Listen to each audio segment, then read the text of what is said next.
राम राम। आप सभी के अंदर विराजमान मेरे परम पिता परमात्मा को मेरा कोटि कोटि नमन। हमारा सदगुरु सुखराम जी महाराज के ग्रंथ में सदगुरु मेहर का अंग चल रहा है। तो सदगुरु की मेहर किस पर होनी चाहिए, आत्मा पर या शरीर पर? अगर शरीर पर समझ रहे हो सतगुरु की मेहर, तो वो नहीं होने वाली, क्योंकि 3 लोक के गुरु से ही तुम्हारे शरीर पर मेहर होगी। यानी जो भी आपको संसार में चाहिए, माया, धन, संपत्ति, सुख, वो सब आपको इस 3 लोक के गुरु से मिलेगा और 3 लोक की भक्ति से मिलेगा। तो वो मेहर शरीर तक होती है। लेकिन चौथे लोक में सत्स्वरूप की परमात्मा की मेहर के लिए सतगुरु की मेहर असल इस आत्मा को चाहिए, क्योंकि आत्मा पर ही सतगुरु की मेहर होगी। यानी इस सत शब्द का आना, ने अक्षर का आना, ये सतगुरु की असल मेहर है। तो सारा संसार कहता है सतगुरु सतगुरु, लेकिन सुखराम जी महाराज कहते हैं, सुखराम दास सत स्वरूप को अंश पड़े कहूँ तोए, सो माया के बस नहीं कर ले जो मन चाहे। तो सारा संसार सतगुरु की मेहर कह भी रहा है, लेकिन वो तो किसी माया के बस में है ही नहीं। वो नेअक्षर किसी के बस में नहीं है। वो तो सत्स्वरूप का अंश है, और वो आता ही तब है जब इस केवल ज्ञान की आपके ऊपर कृपा होती है। ये असल सतगुरु है। केवल ज्ञान वैराग है, माया सो बारे। तो इस माया से अलग करने के लिए तो केवल ज्ञान ही चाहिए, और वो ही सच्चा सतगुरु है। यानी ये विधि भेद से सुमरन करना ही असल सतगुरु का ज्ञान है, और ये ही तुम्हें सबसे अलग करेगा। और ये किसी के कहने से, किसी के बताने से, किसी के बोलने से, किसी के आशीर्वाद देने से नहीं आता है। तुम सिमरन करते हो, अपना निज मन सौंपते हो, प्रेम से, प्रीति से, भाव से जब परमात्मा का नाम लेते हो, तो वो अंदर में प्रकट हो जाता है। ये है सतगुरु की मेहर। सत सत कहे तिको सत ओ है, ने अक्षर सो होई, कुदरत कला कैवे सो आ है, निरख परख लो कोई। तो सब हर कोई कहता है सत्य सत्य, लेकिन सत्य है क्या? सत्य है परमात्मा का नाम। सत्य जो ये ने अक्षर के रूप में, शब्द धुन के रूप में तुम्हारे अंदर प्रकट होता है, वो है असल सत्य। और इसी को कुदरत कला भी कहा गया है। बस इसको अंतर में जान लो, ये अंतर में प्रकट होता है, और इसकी आत्मा परख करती है, आत्मा इसको सुनती है, आत्मा इसके साथ रमी रहती है, क्योंकि ये आत्मा का पति है। आत्मा को स्त्री कहा गया है, शब्द को पुरुष कहा गया है। आत्मा रूपी सुरता जब इस शब्द रूपी पुरुष से मिलेगी, तब ही तो उसका आनंद ले पाएगी, तब ही उसे उस आनंद पद की प्राप्ति हो पाएगी। तो असल सत्य ये है, ये अंतर में प्रकट होना चाहिए।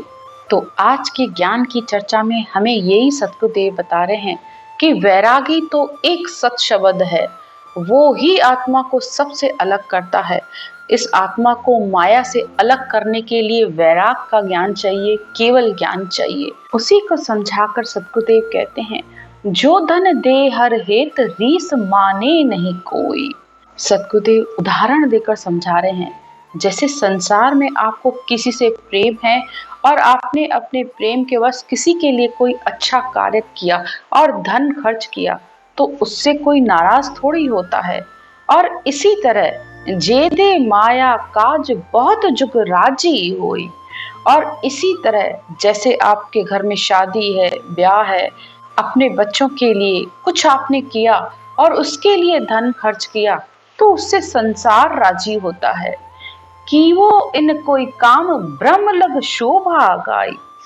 तो इसी तरीके से जब तक आप 3 लोक के लिए कोई भी खर्च कर रहे, कोई भी दान कर रहे, कोई भी शुभ कर्म कर रहे हो, तो वो शुभ शुभ कर्मों का फल आपको इसी तरीके से मिलता है। फिर कहते हैं, जू जग में माँ बाप बिणज पर्णो नर नारी। तो यहाँ फिर वही बात समझा रहे हैं कि एक भक्ति माया की, दूसरी ब्रह्म की, तीसरी गुरु पद की भक्ति है। तो जो जो तुम करते हो, माता के प्रेम में करते हो तो माता राजी हो जाती है, पिता के लिए करते हो तो पिता राजी होकर तुम्हें अपना धन संपत्ति दे देते हैं, और गुरु पद की भक्ति देते हो तो तुम्हें परम पद की प्राप्ति हो जाती है। तो जिस जिस का लिए तुम करते हो वैसा वैसा फल तुम्हें मिल जाता है। यहाँ वही बात समझा रहे हैं, लेकिन सुखराम दास सत स्वरूप हेत माया तजी न जाए। लेकिन सत स्वरूप के परमात्मा के प्रेम के लिए तुमसे ये तीन लोक की माया नहीं छोड़ी जाती है, जिससे तुम्हारा जन्म मरण मिट सकता है, आत्मा परमात्मा में मिल सकती है, तो वो तुम नहीं कर पाते हो। तुम्हारा सत्स्वरूप परमात्मा से उतना प्रेम ही नहीं है, तुम्हारे अंदर उतना वैराग ही नहीं आ पाता है, क्योंकि तुम तीन लोक के ज्ञान से सोचते हो कि मुझे वैराग आ जाए। जाना तुम्हें कहीं है और रास्ता तुमने कोई और पकड़ रखा है, तो कैसे मिलान होगा। बनना डॉक्टर है और पढ़ाई इंजीनियरिंग की कर रहे हो, तो कैसे डॉक्टर बन पाओगे। उसके लिए वैसा ही कोर्स, वैसी ही पढ़ाई करोगे तभी तो डॉक्टर बन पाओगे। ज्ञान तीन लोक का सुन रहे हो, साधन भी तीन लोक के कर रहे हो, सब कुछ तीन लोक का कर रहे हो, और सोच रहे हो कि मैं सत्स्वरूप परमात्मा में मिल जाऊं, मुझे अंतर से वैराग आ जाए और मुझे परमात्मा की प्राप्ति हो जाए। नहीं, माया और ब्रह्म दोनों की भक्ति का अलग अलग रास्ता है। इसी बात को सतगुरुदेव समझा रहे हैं, जो कुल के हेत सब करे जन को नहीं दे लाए। तो ये इसी तरीके से जो भी तुम संसार के शुभ शुभ कार्य करते हो, तो जैसे परिवार के लिए तुमने खर्च किया तो संसार में तुम्हारी शोभा हो गई, तुमने जप किए, तप किए, त्याग किए, तो संसार में तुम्हें प्रशंसा मिल रही है, और तुम्हें उन शुभ कर्मों के फल स्वरूप तुम्हें पुण्य भोगने के लिए भी मिल रहे हैं। लेकिन परमात्मा की प्राप्ति नहीं हुई, यहाँ तक कि स्वर्ग और वैकुंठ भी पहुंच गए तो वहां भी पुण्य खत्म हुए, फिर वापस संसार में आ गए। तो ये कुटुंब की भक्ति की तरह है, जैसे परिवार की भक्ति है वो है। लेकिन जिस तरीके से संसार में निष्काम भाव से हर कोई खर्च नहीं करता है, कोई विरले होते हैं जिनके अंदर कुछ भी लालच नहीं है, वो उसके सेवा के बदले कुछ भी नहीं चाहते हैं, सिर्फ परमात्मा को चाहते हैं, तो वो हर कोई नहीं करता है। तो सत्स्वरूप की भक्ति इसी तरीके से है कि बस मेरी आत्मा दोबारा किसी 84 में ना आए, दोबारा इस आत्मा को कोई जन्म न लेना पड़े। ये है असल भक्ति, ये है त्याग की भक्ति। फिर आगे सद्गुरुदेव समझाते हुए कहते हैं, कुंडलियां पार ब्रह्म के कारणे माया तज दे कोय, जब लग तो संसार में न्यात पात ज्यों जोए।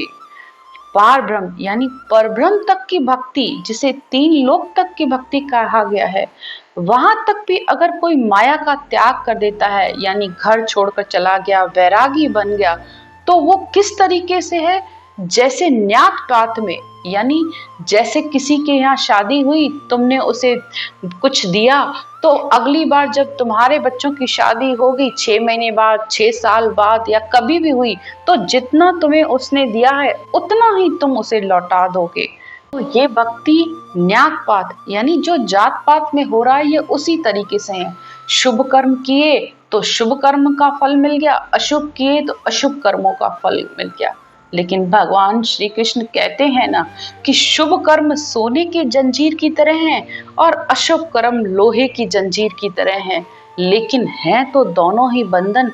आत्मा दोनों से ही मुक्त नहीं हो पाई, तो आत्मा की मुक्ति के लिए तो केवल ज्ञान ही चाहिए, सतगुरु का शरणा ही चाहिए। फिर आगे कहते हैं, न्यात पात ज्यों जोए त्याग भावे सकल कीजे, फिर मिलेगी आय ब्याज पैसे ज्यों दीजे। यानी त्याग करो या त्याग का संकल्प करो, ये बस इसी तरीके से हो गया जैसे तुमने किसी को ब्याज के लिए अपना पैसा दिया, तो जब वो लौटाएगा तो तुम्हें ब्याज सहित लौटा देगा। तो शुभ कर्म किए, उन शुभ कर्मों का तुम्हें पुण्य मिला, तुमने उसे भोगा और फिर उनको सबको भोग कर तुम फिर वापस संसार में आ गया।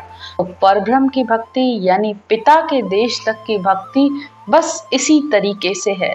फिर कहते हैं, सुखराम हित आनंद के देलो माया कोय, ज्यों वैरागी जीम गया न्यात पात नहीं कोय।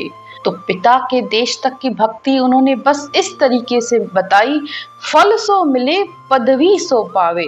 यानी तुमने होण काल ब्रह्म तक भक्ति की, 3 लोक के सब साधन किए, अच्छे अच्छे शुभ शुभ कर्म किए, तो उसके फल स्वरूप तुम्हें पदवी मिल गई। यानी देवलोक तक भी पहुंच गए, देव पदवी भी मिल गई, लेकिन पुण्य खत्म हुआ, फिर वापस आ गए। लेकिन जब तक सत्स्वरूप परमात्मा से तुम्हारा प्रेम नहीं हुआ, उसके कारण तुमने माया नहीं तजी। यानी जब तक तुम्हारे अंदर ये शब्द नहीं आया, जब तक ये नए अक्षर नहीं आया, और वो आया, वो तुम्हें इससे अलग कर सकता है, इन सारे शुभ कर्मों से, भरमों से, माया से, सबसे तुम्हें अलग कर देगा। तो ये है माया का त्याग करना। माया का त्याग तुम चाहो भी तो भी खुद नहीं कर सकते, वो नए अक्षर में ही ताकत है, वो सबसे बड़ा शक्तिशाली है। वो धीरे धीरे तुम्हें हर कर्म से अलग कर देगा, हर पाप पुण्य का निबेड़ा कर देगा। तो ये है वैराग की भक्ति। जिसने वैराग ले लिया, जिसने घर छोड़ दिया, तो फिर वो वापस थोड़ी आता है। इसी तरह जैसे संसार में तुमने किसी को भोजन कराया या किसी वैरागी को जिमाया, तो तुम अंदर से ये आशा थोड़ी रखते हो कि अब मैं ये भी मुझे भोजन के लिए आमंत्रित करेगा। संसार में ये सब चलता है कि आज तुम किसी के यहाँ गए, कल कोई तुम्हारे पास आएगा। लेकिन वैरागी से, संत से तुम्हारे अंदर ये इच्छा थोड़ी होती है, बल्कि तुम्हें खुशी होती है, तुम अपने भाग्य को धन्य मानते हो कि आज संत मेरे घर आए हैं, उन्होंने मेरे यहाँ भोजन प्रसाद ग्रहण किया है। तो सत्स्वरूप की भक्ति इसी तरीके से है, उसमें कोई लेन देन नहीं चलता है, उसमें सिर्फ परमात्मा से हेत, परमात्मा से प्रीत भाव निज मन देते हो, वो बस तुम्हारे सामने आ जाता है, वो तुम्हारे लिए हाजिर हो जाता है। तो माया से अलग होने के लिए ज्ञान से वैराग लेना पड़ता है। ज्ञान को सुनते रहो, ज्ञान सुनते सुनते ज्ञान की चोट कभी ना कभी तो लग ही जाएगी। कोई ना कोई शब्दों का बाण ऐसा लगता है कि इस आत्मा को वैराग आ जाता है, और आत्मा को जब वैराग आता है तो ये नए अक्षर इस आत्मा को लेने आ जाता है। ब्रह्म वैराट से आता है और आत्मा को ब्रह्म वैराट अपने साथ ले जाता है। आज की चर्चा यहीं तक। राम राम।